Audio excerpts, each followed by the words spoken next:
Vamos nos colocar de pé, vamos ter um tempo de oração. Nós temos alguns pedidos de oração, né? Temos pedido de oração pelo Fernando, amigo do Felipe. Nós temos a Bruna, que está com cachumba, estava com bastante dor, então vamos orar por ela também. Temos o Renato, amigo da Evelise, que também está doente. Amém? Vamos ter um tempo de oração. O Igor também está com febre. Ana Luísa não estava muito bem também, acho que a gente pode estar orando por ela também. Amém? Vamos nos colocar de pé, vamos clamar ao Senhor. Gostaria que vocês levantassem a voz em oração, cada um pudesse fazer oração por um desses enfermos. E se mais alguém aqui estiver necessitando de oração, pode aproveitar esse momento, amém? Ó Deus, te agradecemos, Senhor. Agradecemos pelo teu amor, pelo teu cuidado. Agradecemos, Senhor, porque o Senhor tem nos protegido.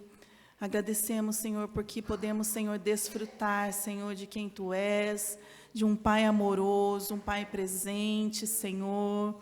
Ó, Senhor, nós agradecemos pelo privilégio, Senhor, de estarmos aqui, Senhor, e podermos, Senhor, Te adorar e cultuar o Teu nome, Senhor, porque o Senhor é digno de toda a honra, de toda a glória, de todo louvor, Senhor.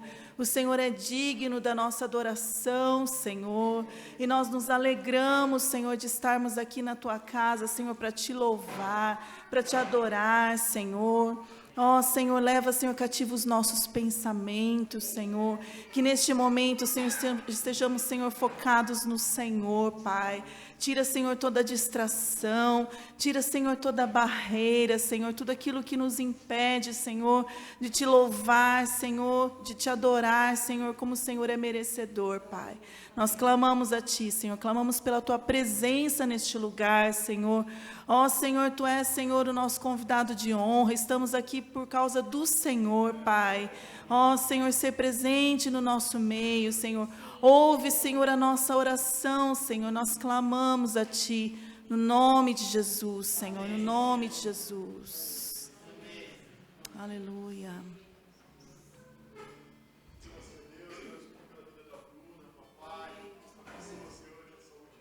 Sim, Senhor.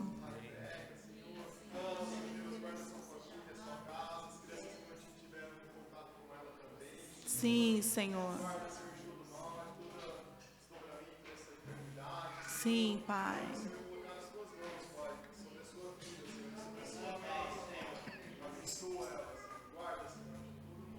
Amém. Amém.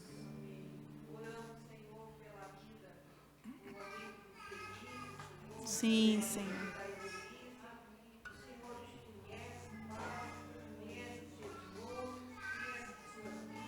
Sim, Senhor.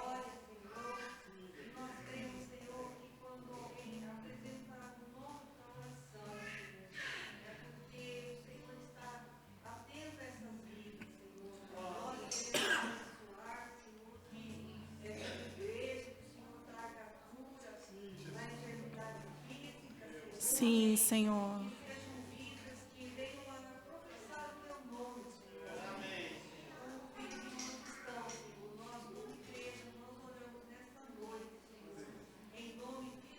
Amém.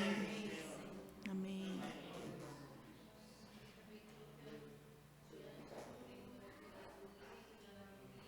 Sim, Pai.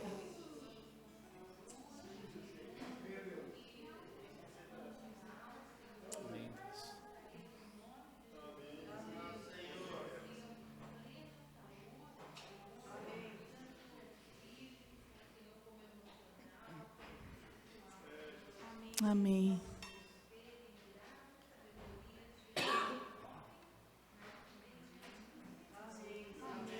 Amém.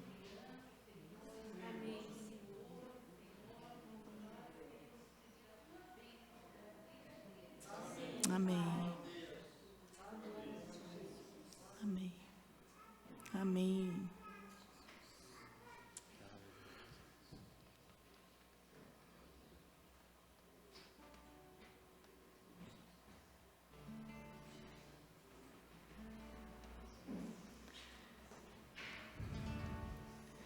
Jesus, em tua presença, reunimos-nos aqui, contemplamos tua face e rendemos-nos a ti, pois um dia tua morte trouxe vida a todos nós e nos deu completo acesso ao coração do Pai. Jesus, em tua presença, reunimos-nos aqui, contemplamos tua face e rendemos-nos a ti, pois um dia tua morte trouxe vida a todos nós e nos deu completo acesso ao coração do Pai. E o véu que separava já não separa mais. A luz que outrora apagada agora brilha e cada dia brilha mais. Só pra te adorar e fazer teu nome grande e te dar o louvor que é devido. Estamos nós aqui, Jesus, em tua presença, reunimos-nos aqui, contemplamos tua face e rendemos-nos a ti, pois um dia tua morte trouxe vida a todos nós e nos deu completo acesso ao coração do Pai. E o véu que separava já não separa mais. A luz que outrora apagada agora brilha e cada dia brilha mais. Só pra te adorar e fazer teu nome grande e te dar o louvor que é devido. Estamos nós aqui. E o véu que separava já não separa mais. E a luz que outrora apagada agora brilha e cada dia brilha mais. Só pra te adorar e fazer teu nome grande e te dar o louvor que é devido. Estamos nós aqui, só pra te adorar e fazer teu nome grande e te dar o louvor que é devido.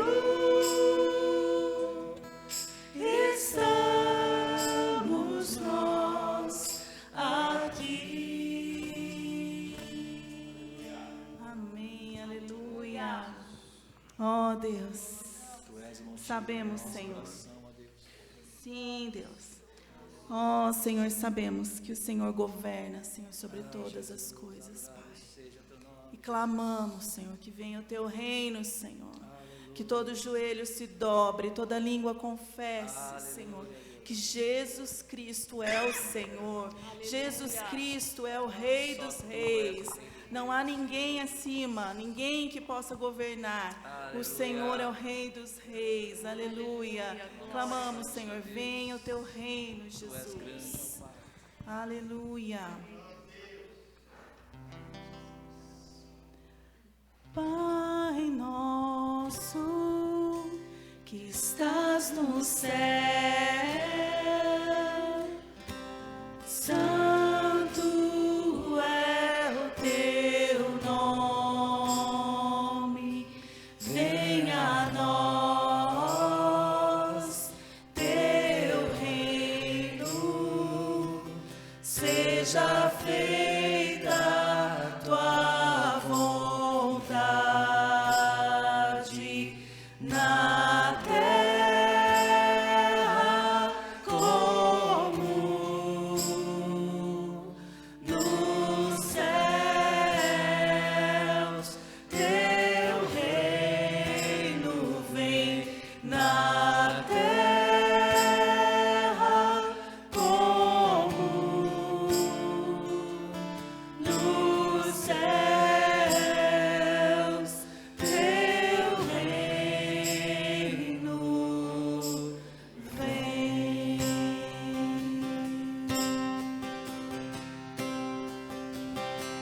Pai nosso, que estás no céu,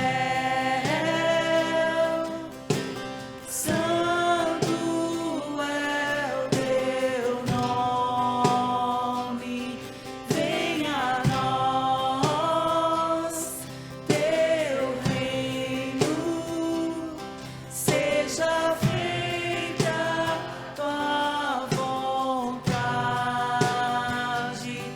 na terra como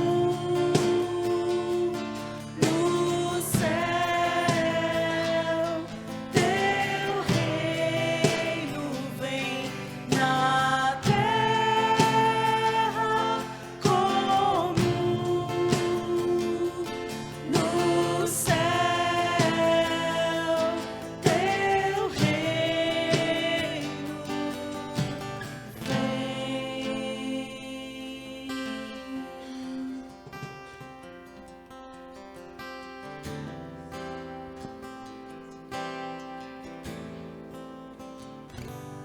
Pai nosso, que estás no céu, santo é o teu nome, venha a nós teu reino, seja feita a tua vontade na terra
Clamamos, Jesus, venha o teu reino.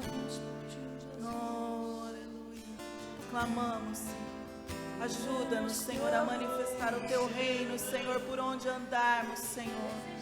Oh, Jesus, que sejamos os teus pés, Senhor, onde andarmos, Senhor. Que sejamos as tuas mãos, Senhor, onde andarmos, Senhor. Que possamos, Senhor, manifestar o teu reino, Senhor, onde estivermos, Jesus. Venha o teu reino, Jesus, venha o teu reino.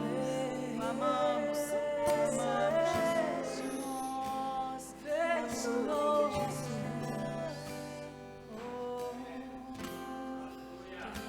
Jesus. Estabelece o teu trono, oh Senhor, toma o teu lugar.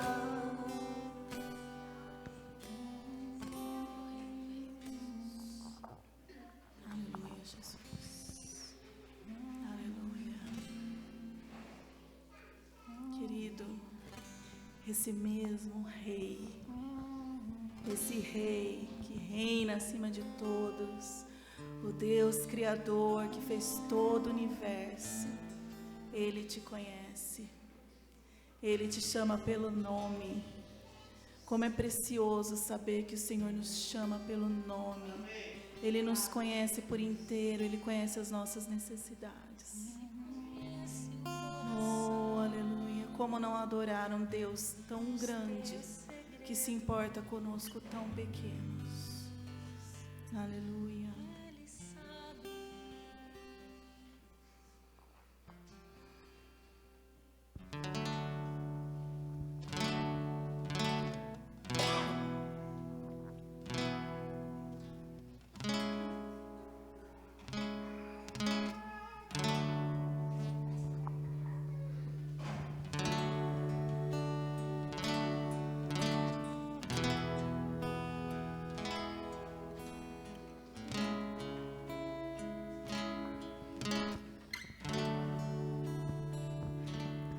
Deus conosco, Deus sempre presente,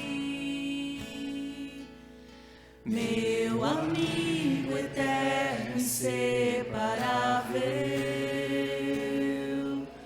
o Criador que se vestiu da criação, Emanuel.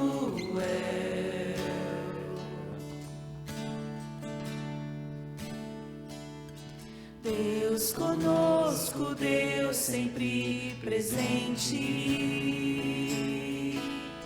meu amigo eterno, inseparável, o Criador que se vestiu da criação, Emanuel.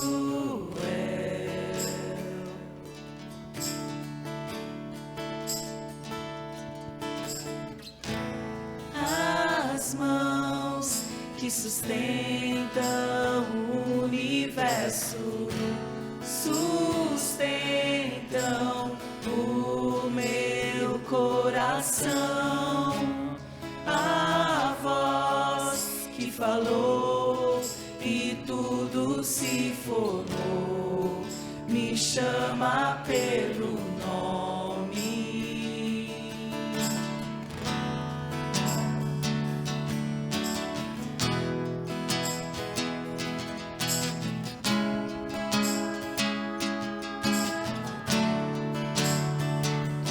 Deus conosco, Deus sempre presente,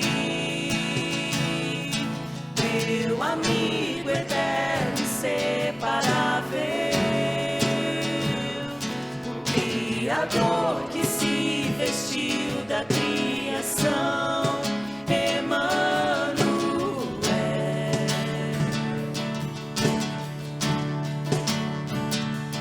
Deus conosco, Deus sempre presente, meu amigo eterno, inseparável, o Criador que se vestiu da criação, Emanuel.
A vida era a luz dos homens, venceu a morte, ressuscitou, deixou sua glória, se esvaziou, se tornou servo, se humilhou. Nele estava a vida era a luz dos homens, venceu a morte, ressuscitou.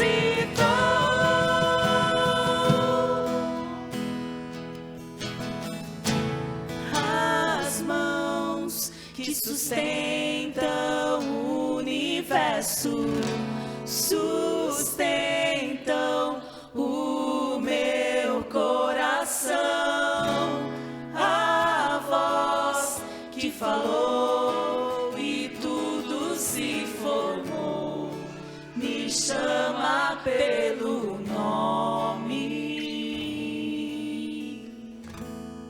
Aleluia. Obrigada, Senhor. Obrigada, Jesus. O Senhor tem sustentado as nossas vidas, Senhor. É o Senhor que sustenta a nossa sorte, Senhor. Te adoramos. Aleluia, Jesus. Te adoramos, Jesus. Obrigado, Jesus.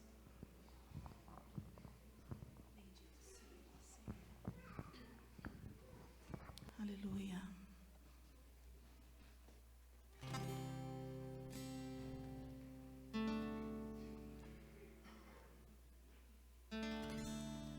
Digno é o Cordeiro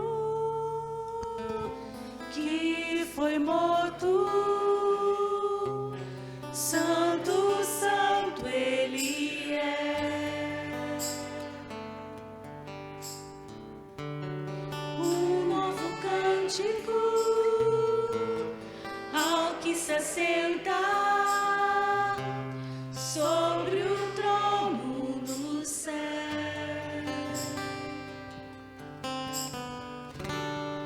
Santo, santo, santo, Deus Todo-Poderoso, que era, é e há de vir. Com a criação eu canto louvores ao Rei dos Reis. És tudo para mim e eu te adorarei.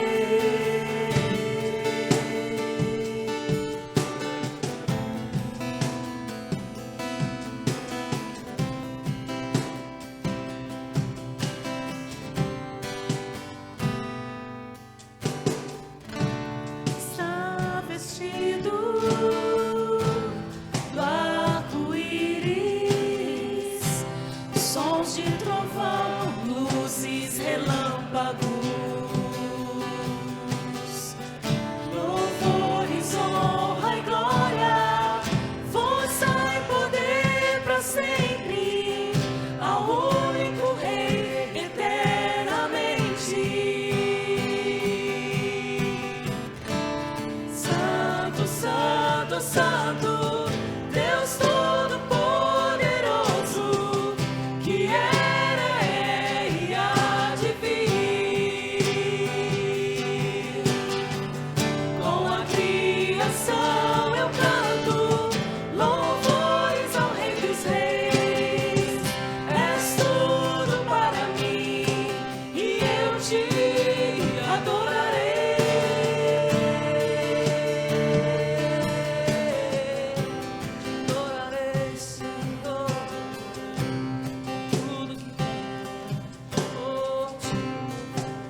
os adorarei. Aleluia. Ah, tu és santo, Deus. Oh, santo, maravilhoso, grandioso, Rei dos reis, vestido de majestade e glória. No trono está o Rei dos reis. Maravilhado, extasiado, eu fico ao ouvir teu nome, Jesus. Maravilhado, extasiado, eu fico ao ouvir teu nome, Jesus, teu nome é força, é fôlego de vida, misteriosa, água viva.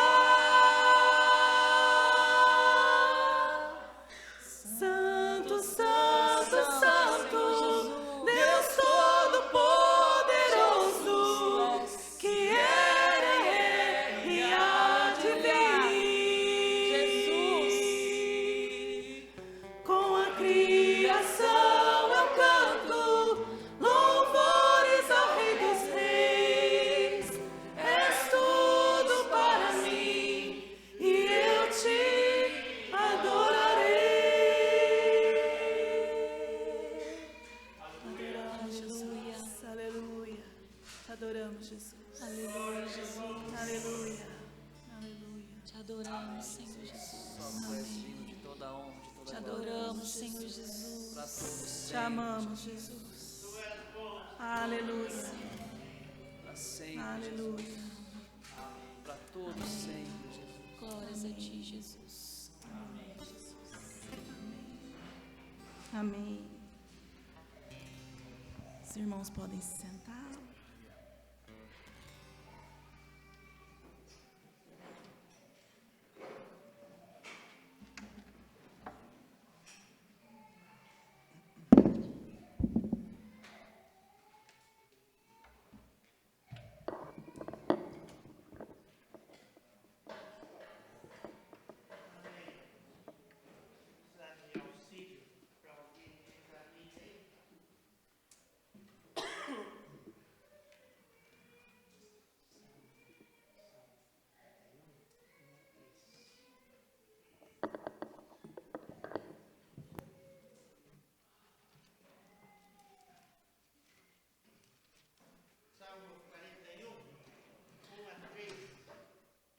Diz assim: Bem-aventurado é o que dá atenção ao pobre. O Senhor o livrará no dia da calamidade. O Senhor lhe dará proteção e preservará a sua vida. Ele o fará feliz na terra. Não o entregará à vontade dos seus inimigos. O Senhor o sustentará no leito da enfermidade. Quando estiver doente, tu lhe afofarás a cama.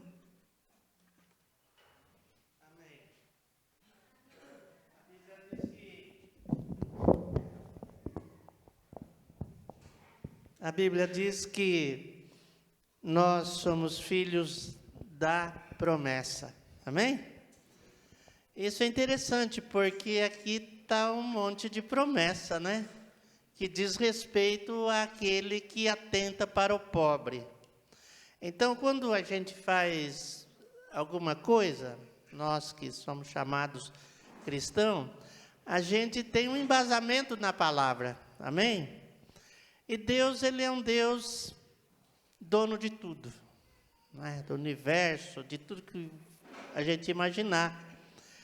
E então ele fala a respeito do pobre, né? Aquele que dá ao pobre, né? Então você, como Jesus disse, o pobre sempre o tendes convosco. Então há sempre uma gama de possibilidades para a gente receber essas bênçãos. Não é que nós vamos trocar com Deus, mas nós somos filhos da promessa. Amém? Deus prometeu e não tem ninguém mais do que Ele, fiel para cumprir o que promete. Amém? Deus prometeu, é certeza que se você reagir conforme aquilo que Ele fala, Ele vai suprir e abençoar muito mais, inclusive o plano de saúde dele é o melhor plano que tem, porque eu não sei se existe algum negócio aí que afofa a cama assim no dia da enfermidade. Diz que afofa, né? Amém? Então eu queria dizer o seguinte: essa caixinha aqui, vamos dar um nome para ela, repartindo o pão. Amém? Repartindo o pão. Então nós vamos repartir aqui aquilo que nós podemos repartir hoje, trazendo uma oferta aqui, que eu creio assim que isso vai dar vida àquilo que nós cantamos, né? Uma forma de confirmar aquilo que nós cantamos é repartindo o nosso pão com aquele que necessita. E é para esse fim. Eu conversei aqui que nós vamos fazer isso todo dia que nós tivermos reunião aqui, e terá esse fim. Aquilo que nós doarmos vai ser para repartir o nosso pão. Eu creio que Deus tem feito isso com cada um de nós aqui, muito mais do que precisamos até. Amém? Ele tem mostrado a sua fidelidade de uma maneira maravilhosa, poderosa. Amém? Então, faça como Jacó. Jacó teve uma oportunidade de ser abençoado, e o anjo queria escapulir dele, mas ele falou: não vou te deixar ir embora, se não me abençoares, enquanto não me abençoares. E a vida do cristão é essa vida de perseverança naquilo que busca do Senhor. Amém? Então, essa caixinha aqui é para nós repartirmos o pão com aquele que necessita.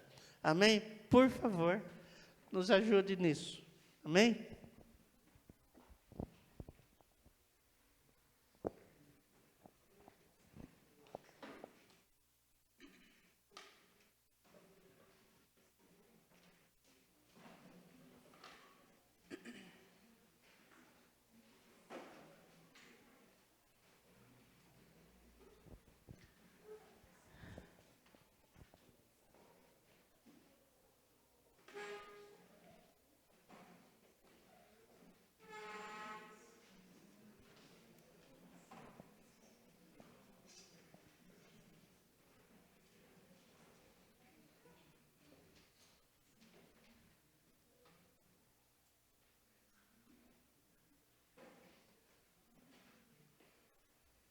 Amém.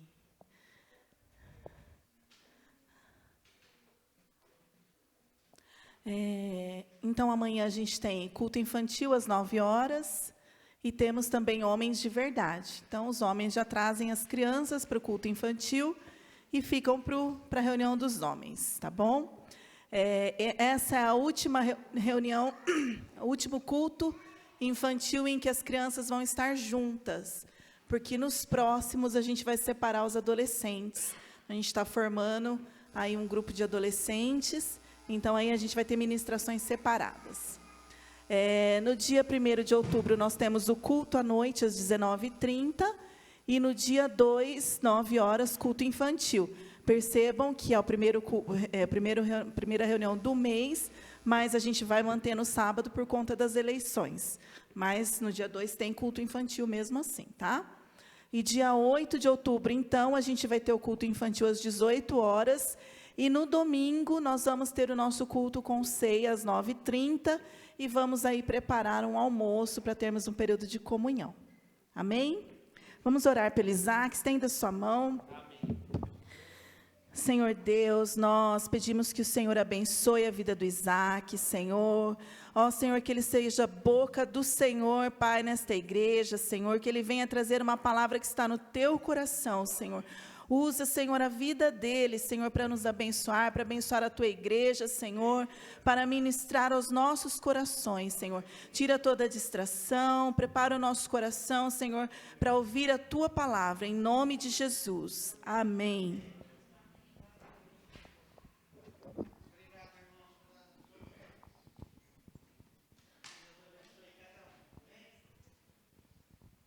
Boa noite.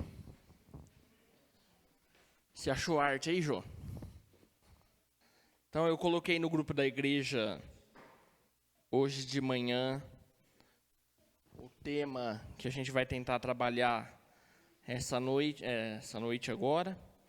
E na medida que eu fui terminando de anotar aqui, eu vi que eu acho que a gente não vai alcançar tudo que está ali, né? Porque vocês viram eu dividir o evangelho em antes, durante e depois, mas em alguma parte aí do caminho a gente vai chegar e o que a gente não alcançar fica para uma próxima etapa aí. Só queria falar duas coisas antes de a gente entrar na palavra. É que hoje cedo a gente esteve lá em Valinhos, reunidos com o Jamê e os irmãos que andam junto com o Jamê, né? Foi bom ver o Jamê, ele está bem abatido ainda, mas já estava lá no nosso meio. E assim, eu só estou dando esse testemunho para falar como é bom, né, depois de anos de pandemia, a gente reencontrar muitos irmãos que caminham com a gente aqui. Talvez você não saiba, mas tem muitos irmãos aqui na nossa região e até fora da região que caminham junto com a gente no mesmo propósito, no mesmo objetivo. E todo mundo sofreu muito durante esse tempo, mas o Senhor tem dado graça para esse grupo caminhar e nós cremos que o Senhor fará muitas coisas ainda através da vida desses irmãos. Então, só esse breve relato. Outra coisa que eu queria ver com os irmãos também é sobre o nosso podcast em formato de vídeo. Quem aqui assistiu dos podcasts que a gente fez? Ah, bastante gente, legal. Então, vocês sabem, nós somos uma igreja pequena, somos um pequeno grupo de irmãos, mas as nossas ambições, e eu vou falar ambições como uma coisa boa, tá, gente? As nossas ambições são grandes. Não em querer fazer nada que seja relacionado à moda atual dos dias de hoje, ou nada do tipo, mas nós queremos alcançar pessoas. Então, nós estamos testando ferramentas aí que talvez possam edificar a igreja, mas também alcançar outras pessoas. Então, com relação ao podcast, se você tiver qualquer sugestão para nos dar, você pode nos procurar, pode me procurar o Celcinho, o Roberto, aí, o Jonatas, o pessoal aí. E se você falar, eu quero participar também, é isso que nós queremos engajar os irmãos nas atividades que nós temos proposto. Então, você fala, eu quero participar do podcast, nós vamos dar um jeito de encaixar você. Você sabe que toda terça-feira e toda sexta está saindo o podcast em formato de áudio, onde alguma palavra está sendo ministrada aos irmãos.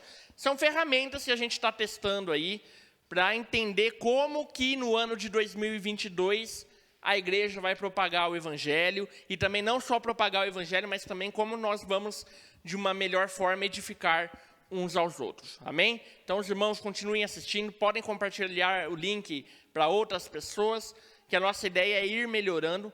Essa semana aí já adquirimos uns equipamentos novos aí, né, Celso? E com a graça de Deus a gente quer edificar a igreja e também anunciar o nome de Cristo. Amém?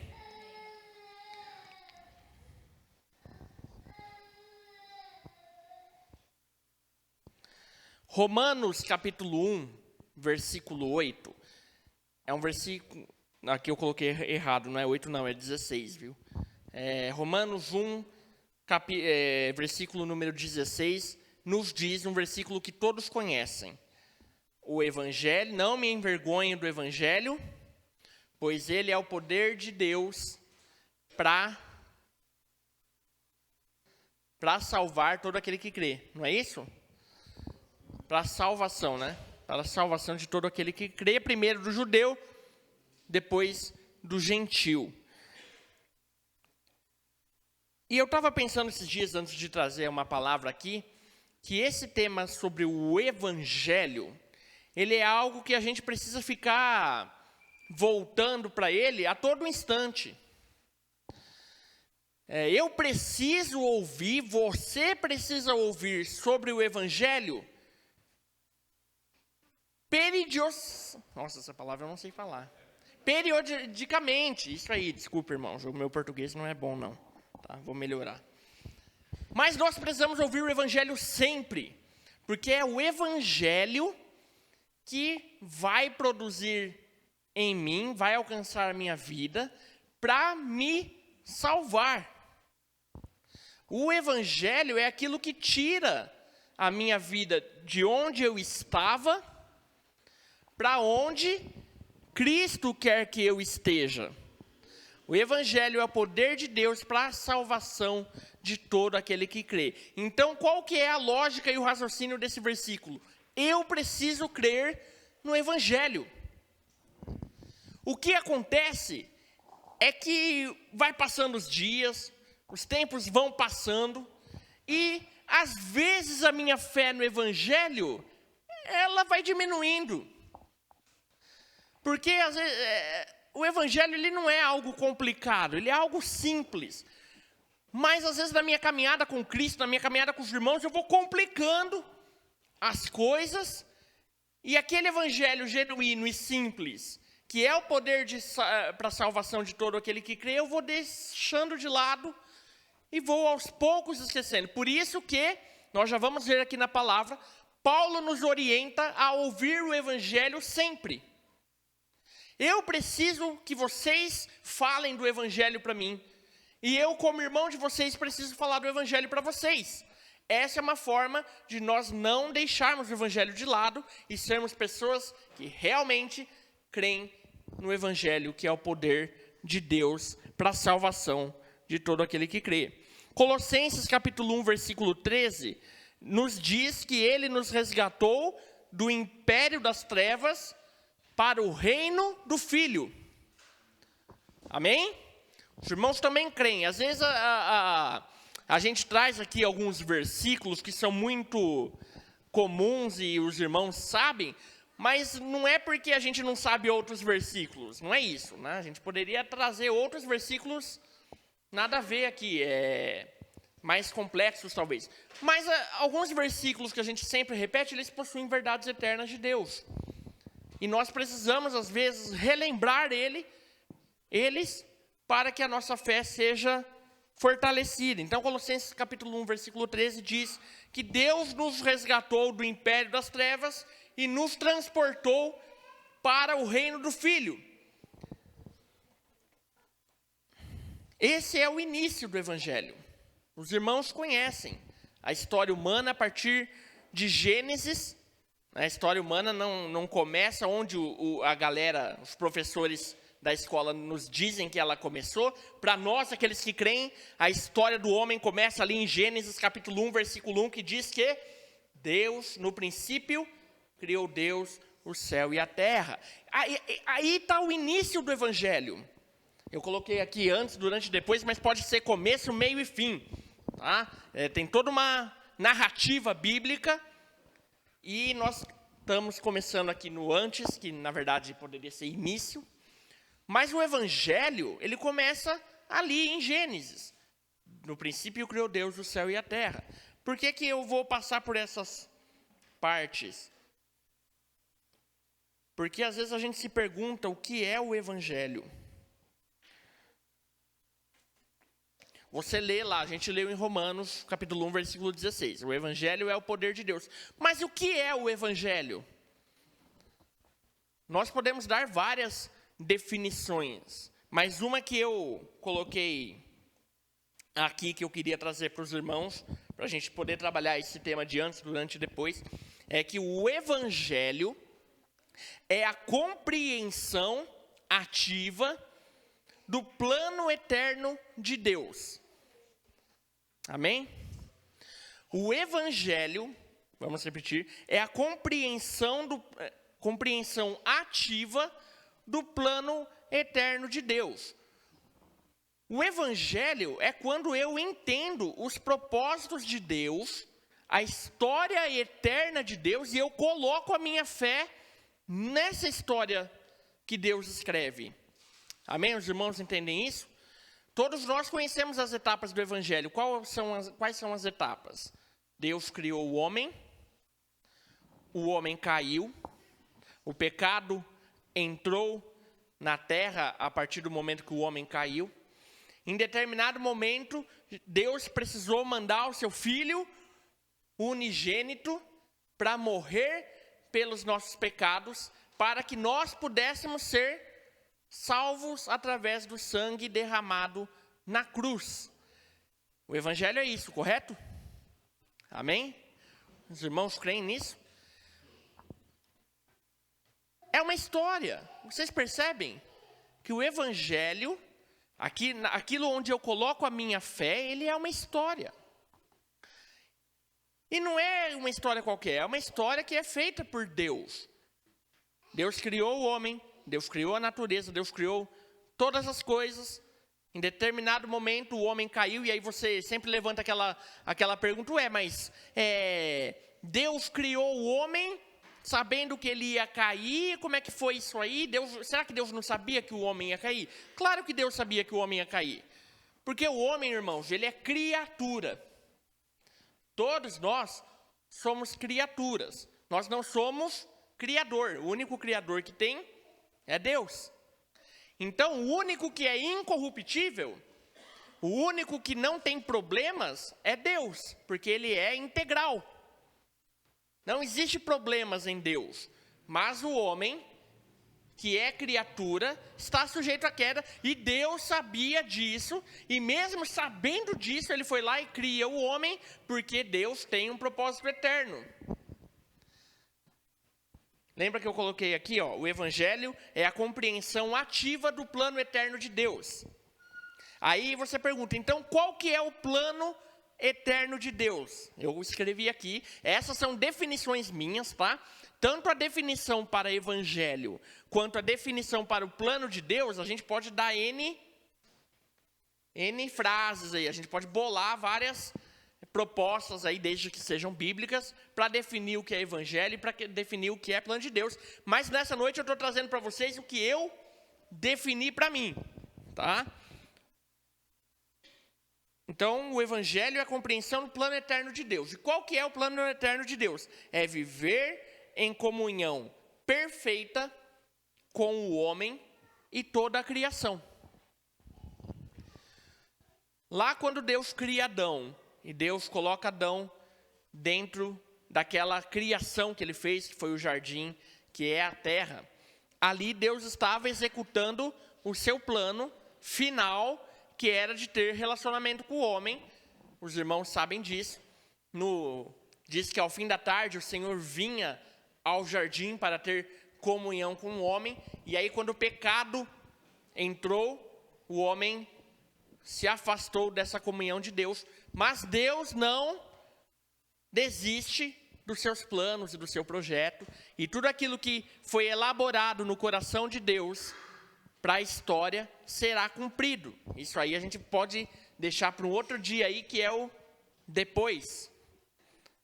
O Evangelho, ele vai ter uma conclusão, e essa conclusão já está escrita na Bíblia, e nós precisamos saber.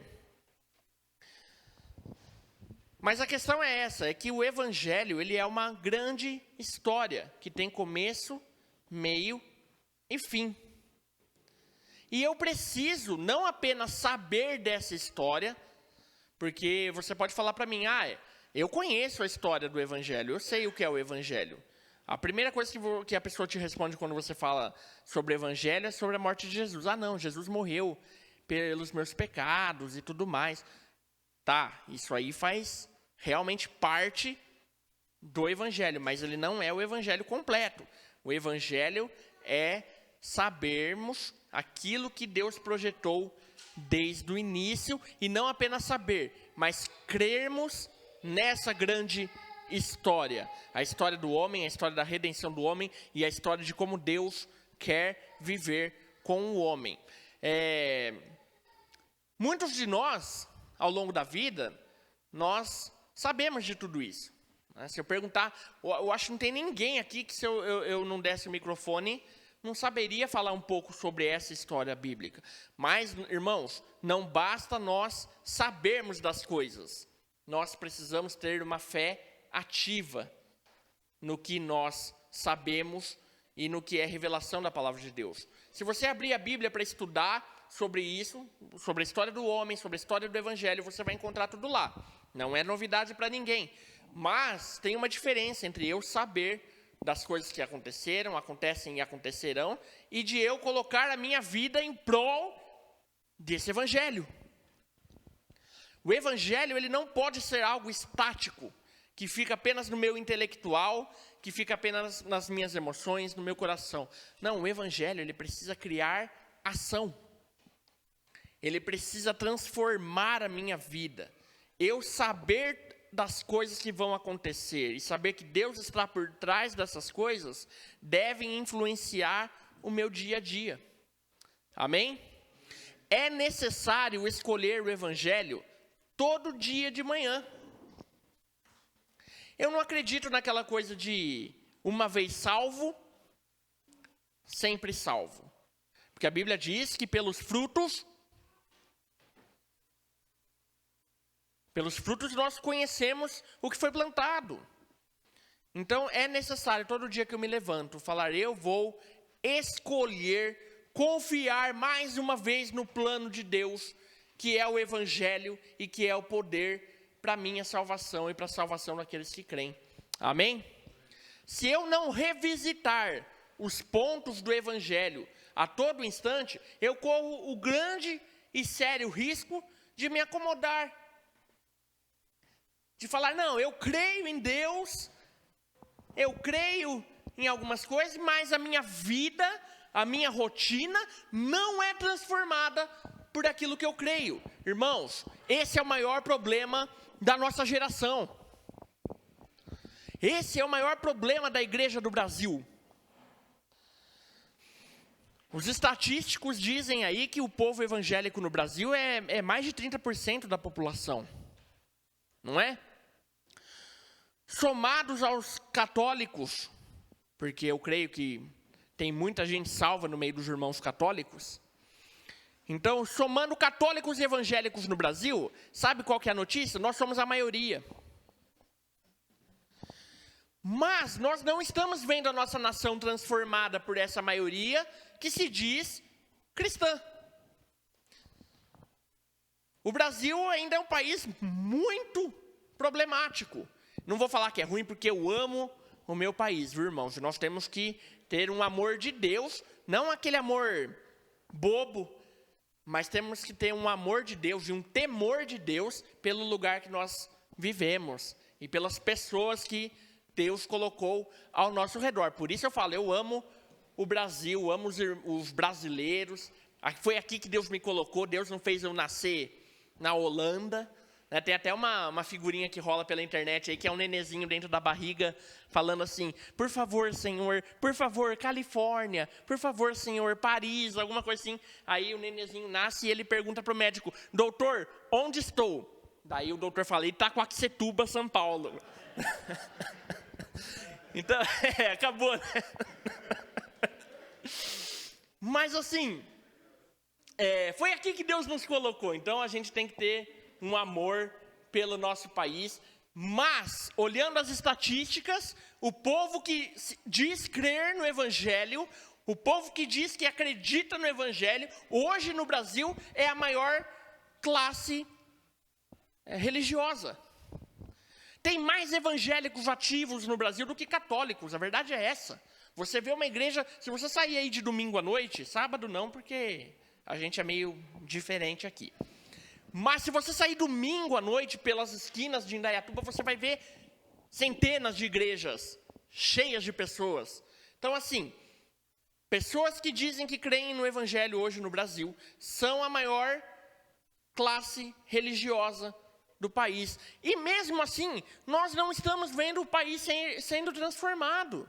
Sabe por quê? Porque as pessoas, elas acham que creem no Evangelho. A verdade é que elas conhecem a história do Evangelho. Elas conhecem esse começo e talvez o meio, mas na minha opinião, as pessoas deixam totalmente de lado o fim, que é muito perigoso.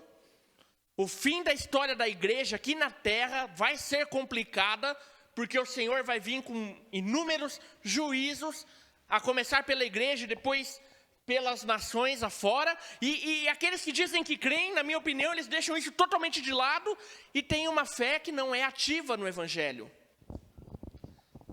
Nossa fé precisa ser ativa, ela não pode ser apenas conhecimento. Eu não posso dizer que eu conheço, que Deus criou o mundo, mas não colocar o meu coração e a minha vida totalmente dentro dessas verdades eternas. Amém?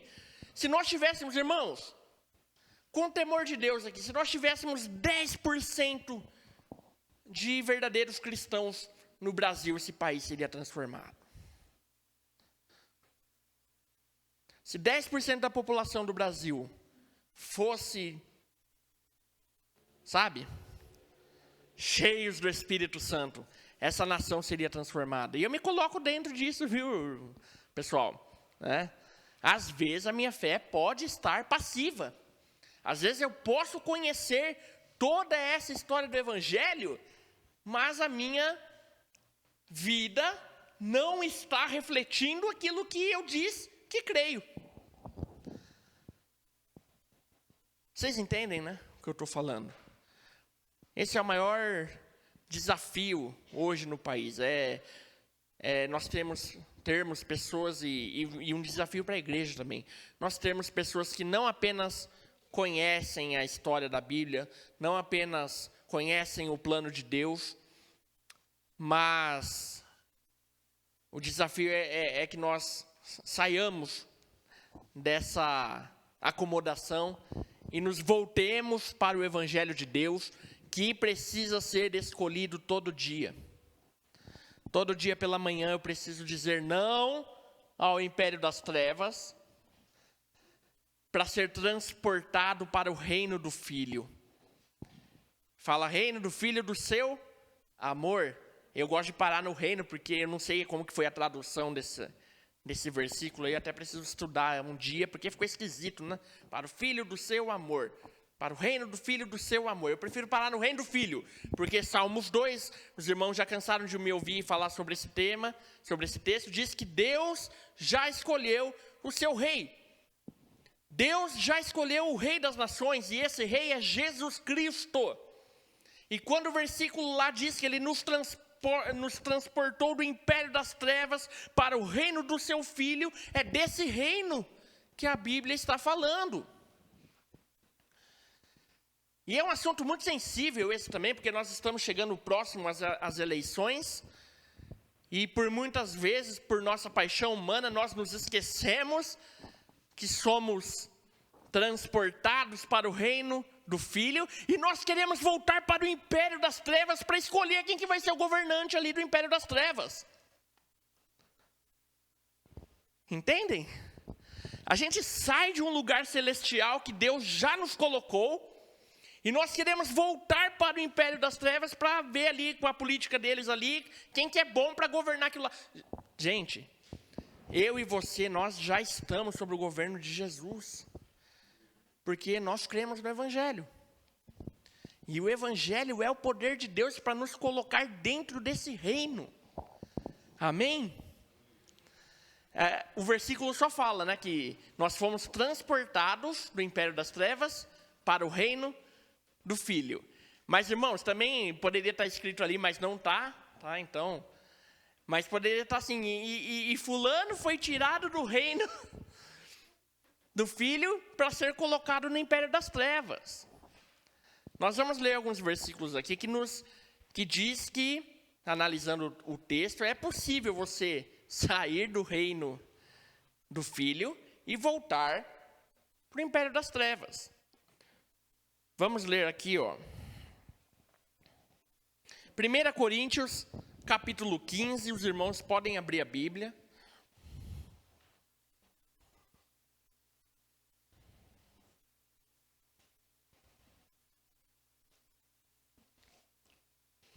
Esse texto é muito bacana porque o apóstolo Paulo está ensinando a igreja que o evangelho precisa ser ministrado mais de uma vez. 1 Coríntios, capítulo 15, versículo 1 e 2. Agora, irmãos, quero lembrá-los das boas novas que lhes anunciei anteriormente. Vocês as receberam e nelas permanecem firmes. Então aqui, comecinho já diz, quero lembrá-los das boas novas, em outras traduções está até escrito evangelho. Quero lembrá-los do evangelho que lhes anunciei anteriormente. Então você percebe que há uma ação do apóstolo Paulo em preocupação com a igreja ali em Coríntios, para que eles não ficassem apenas naquela primeira ministração que houve do evangelho, mas que eles fossem renovados pela lembrança e pela nova ministração do evangelho. Os irmãos percebem isso no texto? Eu não posso achar que eu sei tudo sobre o evangelho.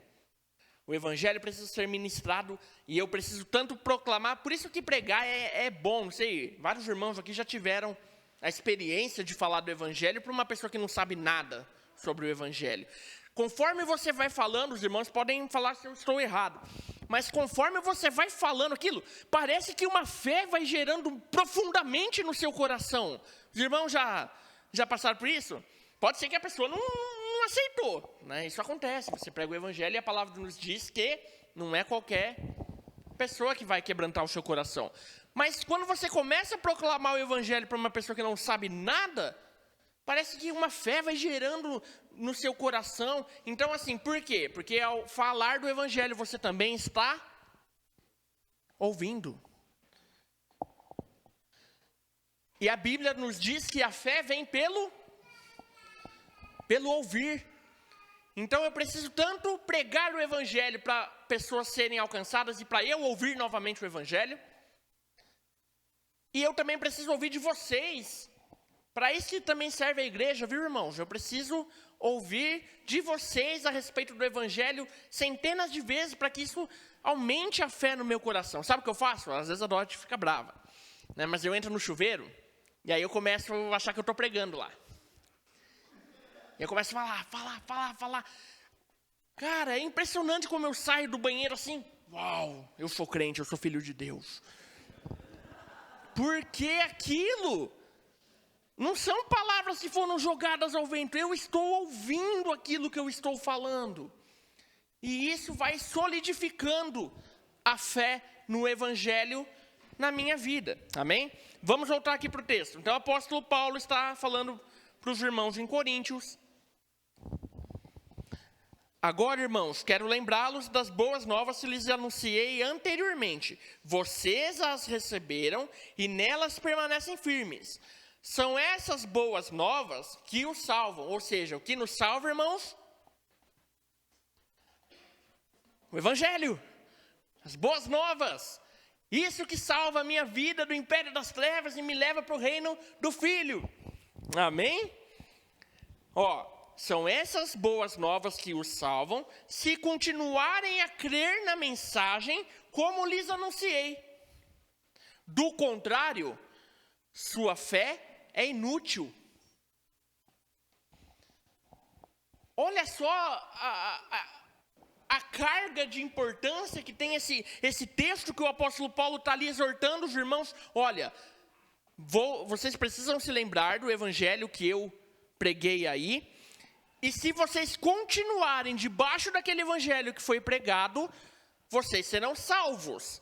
Se vocês não continuarem seguindo e tendo fé no evangelho que eu anunciei, a sua fé é inútil. Ou seja, a sua fé não vai te salvar se você começar a crer em outro evangelho. Por isso que é necessário que eu e você, nós ouçamos o evangelho 1, 2, 10, 15 mil vezes. Porque senão a minha fé ela vai morrendo. Eu começo a achar que eu sei sobre tudo. E que eu estou certo e os outros estão errados. E eu começo a criar o meu próprio evangelho. Mas não é o evangelho de Cristo. Nós precisamos crer ativamente no plano de Deus para a salvação do homem. E esse plano é como um filme. Ele tem começo, meio e fim.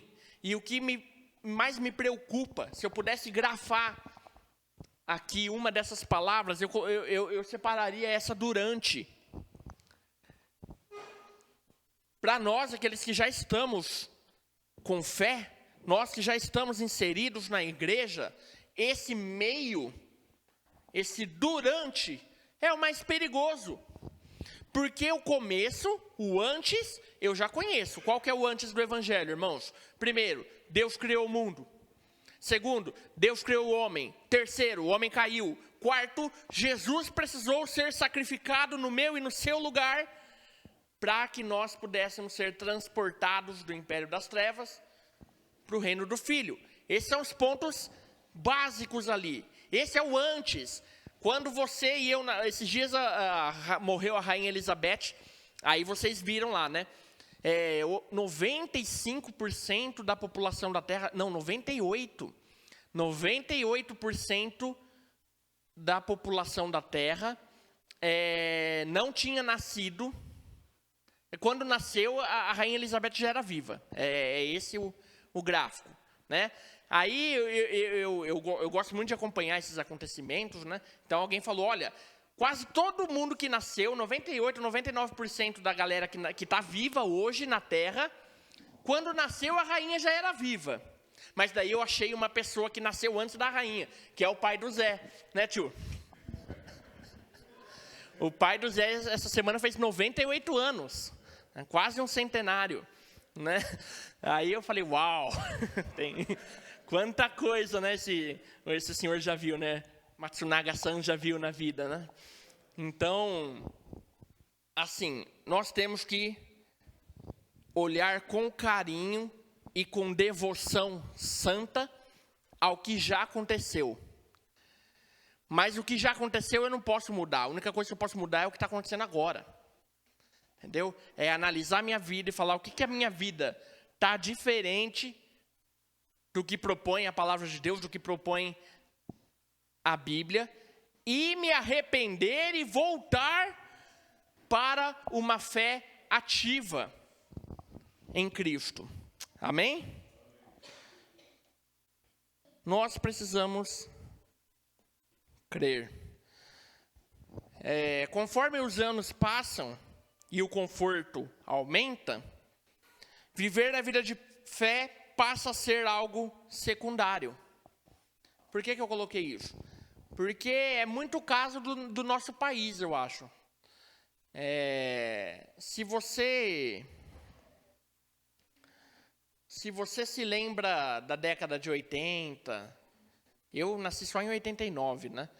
Mas nos anos 90, aqui em Indaiatuba nós não éramos o que a cidade se tornou hoje. Não era, hoje a nossa cidade é considerada de alta renda, de alto padrão no Brasil todo. Mas Indaiatuba não era assim, ela foi se tornando. Aqui no nosso caso da igreja, os irmãos, a gente não tinha as condições materiais que nós temos hoje. Amém? Os irmãos lembram dessa época? Mas parecia que as coisas dentro da igreja eram mais vivas. Parecia que havia uma fé mais genuína, tanto no congregar dos irmãos, quanto em Deus. E eu vou falar para vocês, isso é bíblico. Isso é bíblico porque por isso que eu falo que eu fico preocupado com esse durante, esse meio. Porque eu posso muito me acomodar e começar a esquecer como viver a vida em Cristo. Conforme o conforto vai aumentando, eu vou deixando aquela fé genuína e viva no Evangelho e na vida com os irmãos, para viver tal coisa não é mais importante, então eu não vou mais.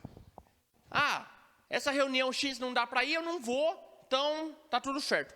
Gente, nós precisamos retornar. Sabe por que eu falo que é bíblico? Porque eu separei um texto aqui. Depois os irmãos lêem em casa, tá? Porque daqui a pouco está dando o nosso horário aqui e vai ficar muito comprido se eu ler o texto.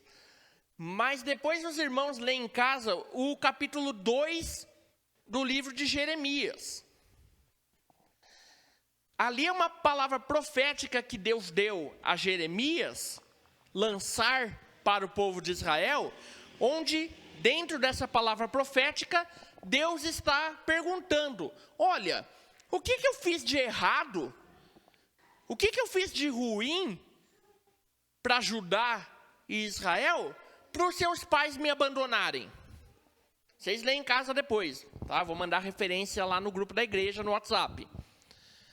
Jeremias recebe uma palavra de Deus e essa palavra é lançada para Israel, e naquela palavra Deus está questionando o povo. O que eu fiz de errado para vocês me deixarem para trás? O que acontece na nossa vida é isso. A nossa vida, ela vai melhorando, porque o evangelho, irmãos, tá? Não sei a fé que você tem aí, mas a fé que eu tenho é que o evangelho transforma a nossa vida num ponto que as coisas vão melhorando.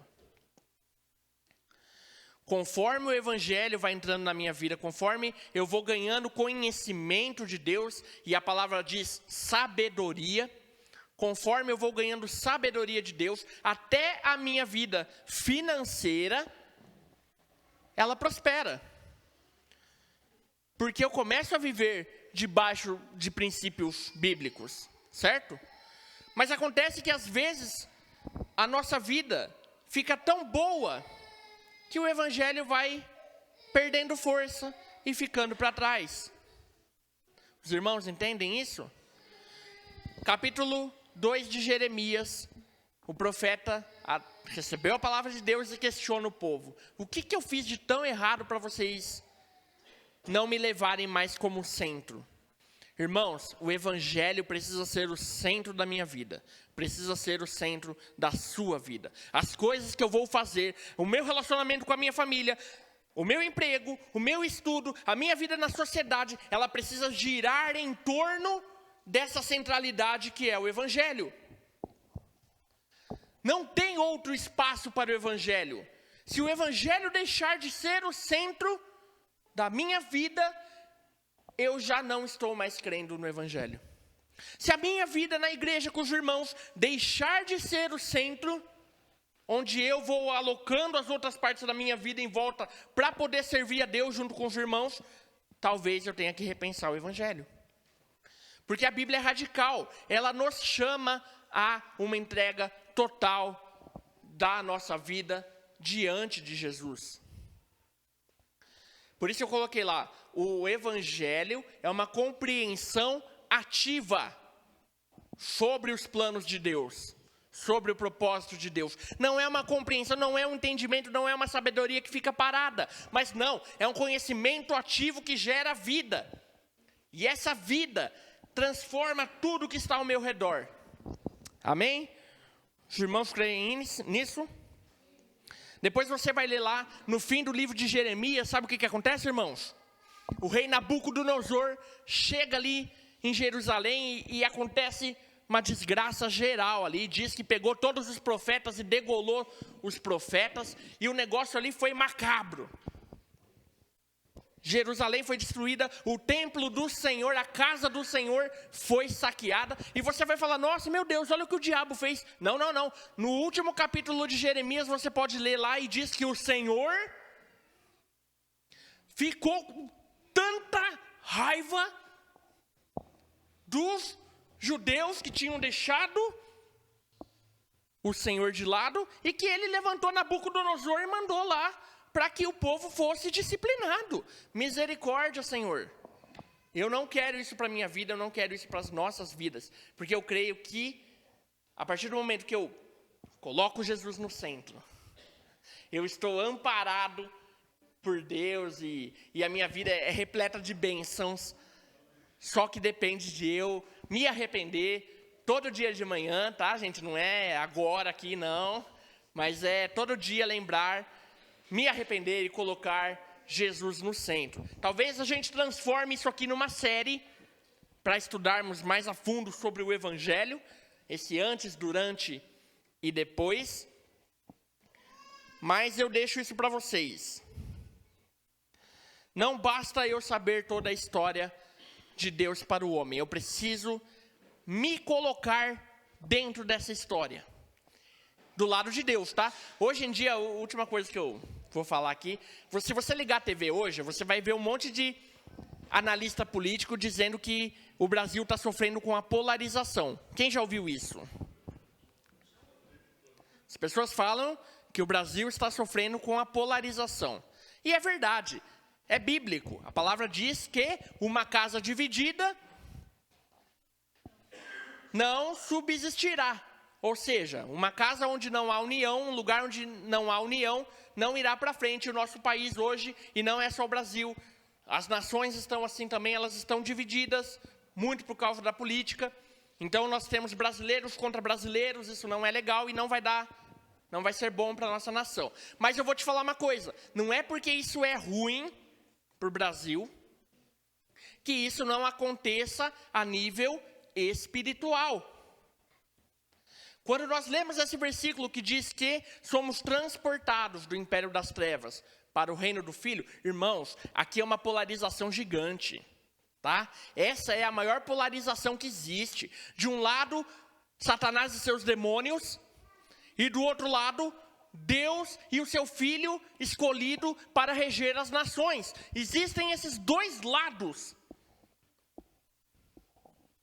E não tem meio aí. Ou você está no império das trevas, ou você está redimido pelo sangue de Jesus e incluso no reino do Filho. Amém? Nós queremos estar dentro do reino do Filho, tá? Essa polarização só vai deixar de existir quando Jesus voltar e assumir o governo. Esse é o fim da história do filme chamado Evangelho, que nós vamos compartilhar talvez em outro momento. Mas essa polarização existe. De um lado, o inferno, Satanás e seus demônios. E do outro lado, as regiões celestiais, onde Deus está sentado no trono. E onde Jesus está aguardando o momento de vir para a terra e tomar o controle das nações. Amém? Paulo Vitor vai vir para cá, nós vamos cantar uma música. Eu não avisei o Jonatas. Jonatas, se você conseguir achar aí a letra, Porque Eu Creio. Nós vamos terminar essa palavra com esse louvor. Louvor clássico aqui da igreja dos anos 90. Depois o Kevin vai querer uma oração.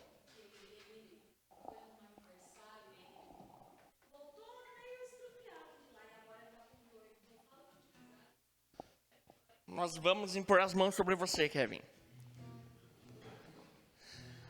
Será que a gente acha a letra aí, Jô? Porque eu não lembro muito também. Mas a gente vai devagarzinho. Ah, tá aí, ó. Vamos ficar de pé, irmãos. As músicas servem para gravar as verdades bíblicas no nosso coração. Amém? Você crê nisso? Quando você escuta uma música com uma verdade eterna, aquilo é enraizado dentro da sua vida. Vamos lá.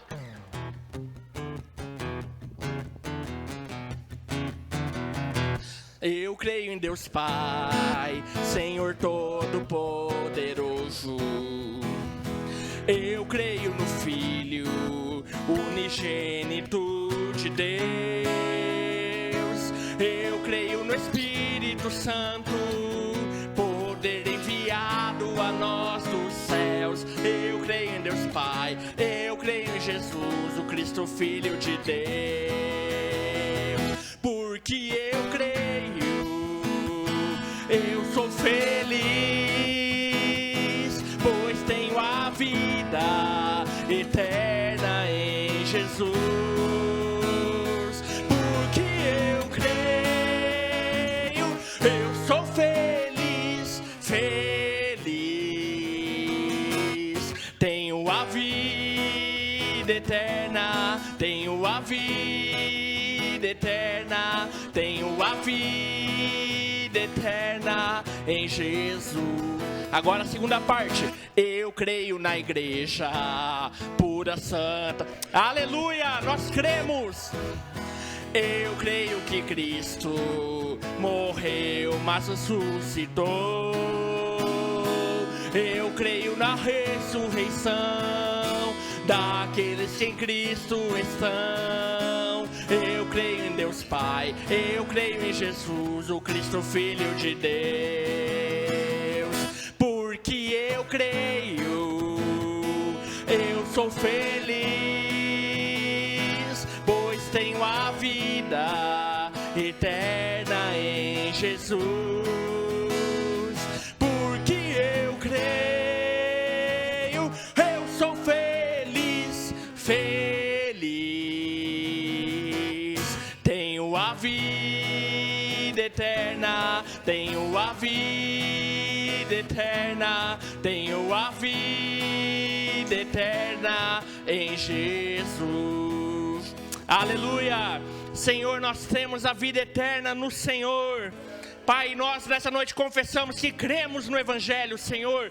Nós cremos nesse plano que o Senhor tem, Deus, onde o Senhor nos criou e o Senhor também tem a vida eterna para estar conosco, Deus. É nisso que nós cremos, em nome de Jesus, Senhor. Alimenta essa fé no nosso coração. Crava, Senhor, essas verdades eternas nas nossas vidas, para que sejamos realmente ativos e não passivos, Deus. Em nome de Jesus. Amém, amém, amém, amém, amém.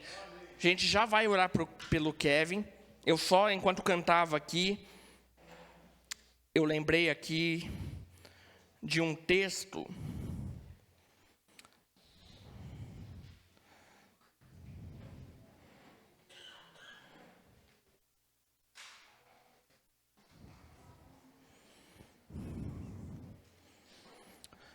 No dia 5 de fevereiro, meu pai colocou um negócio no grupo da igreja,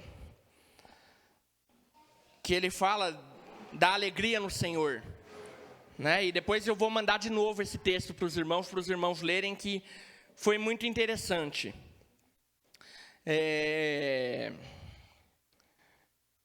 E tem a ver um pouco com a música que a gente acabou de cantar aqui, que diz que, porque eu creio, eu sou feliz. Então a felicidade também vem porque eu creio, amém? Porque nós cremos em Cristo, nós somos felizes. Aí nesse texto ele colocou assim: lembro-me de uma irmãzinha de mais de 80 anos que não perdia nenhuma reunião da igreja. Ela estava em tudo quanto era reunião, até de reunião que era para resolver alguns problemas e que nem era para todos, ela queria participar. Outra senhorinha, isso era aqui da igreja, tá? Histórias da nossa comunidade. Outra senhorinha que com 83 anos me pediu para que eu fizesse um discipulado com ela. Disse-me ela: você pode me ensinar as palavras da Bíblia? Ela não sabia ler, mas isso não era obstáculo. Outra coisa, era um irmãozinho idoso. Eu ficava impressionado com ele. Dia de ceia, ele era um dos primeiros a chegar no salão e dizia alegre: hoje eu não podia perder a reunião. 4. Lembro-me de muitas famílias com 3 ou 4 filhos que vinham de longe. Não tinham carro nem nada, mas tinham fé e temor e sempre estavam presentes nas reuniões. Algo impressionante. Deus fazia grandes milagres. Eu ficava boquiaberto e pensava comigo: de onde tiram tanta força? Essa força vem de uma fé genuína no Evangelho de Deus. Ponto 5. Muitos jovens vinham a pé para os cultos e moravam longe, muito longe. Lembro-me de uma mocinha que às vezes dizia: me espera, vou junto com você, tenho medo de ir sozinha. Ponto 6. Ninguém perdia nenhuma reunião, era uma coisa de louco. Tinha um rapazinho que não perdia reunião de oração, fosse ela em qualquer horário, de noite ou de madrugada, não importava. Vinha de longe, vinha a pé, não tinha bicicleta e nem passava a circular no seu bairro. Na verdade, ninguém tinha automóvel. 7. Outros trabalhavam duro durante o dia, alguns até fora da cidade, além de fazerem faculdade à noite. Entretanto, não perdiam foco em servir o Senhor. Estar junto era o ponto central da vida. Todos participavam intensamente das coisas da igreja. Ponto 8. Outros jovens tinham sempre uma palavra viva de edificação, exortação e consolação. Tinham também a responsabilidade pelo bom andamento da comunidade. Orar, louvar, visitar e acompanhar os irmãos era o que movia a comunidade, e as crianças cresciam no nosso meio. Isso é apenas uma fagulha do fogo que incendiava a vida da comunidade. Era fé pura, simples, fruto de temor e ação de obediência. Creio que o Espírito Santo era quem movia a todos. Eu vou compartilhar o texto depois aí com os irmãos. Mas assim, isso era porque talvez nós tivéssemos uma fé mais consolidada no Evangelho, que é o poder de Deus. Amém? Deus possa abençoar os irmãos. Kevin, vem aqui, nós vamos orar por você.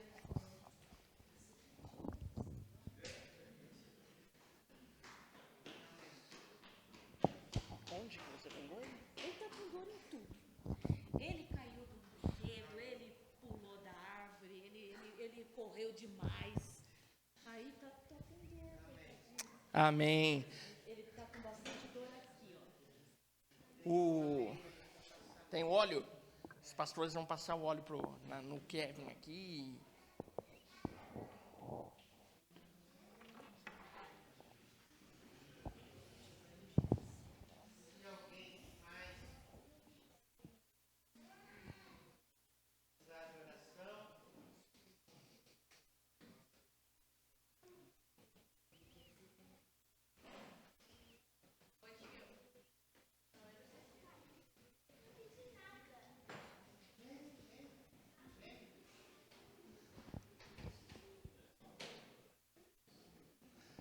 Vai ser bênção na sua vida, Ana Luísa. Pode vir aqui que nós vamos orar por você.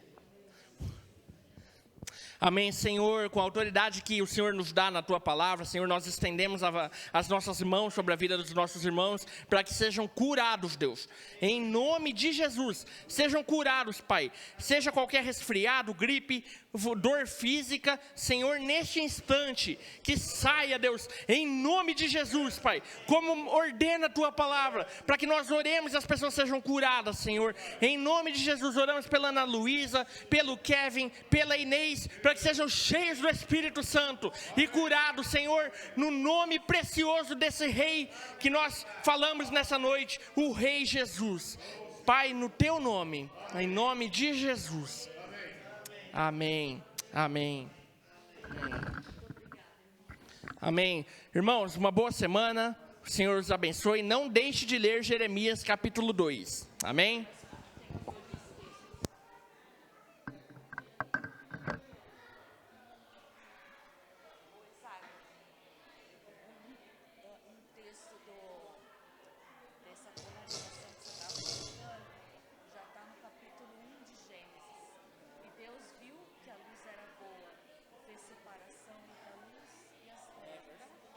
Meditação sobre isso uns meses atrás, e é impressionante. Deus chamou a luz de boa, não as trevas.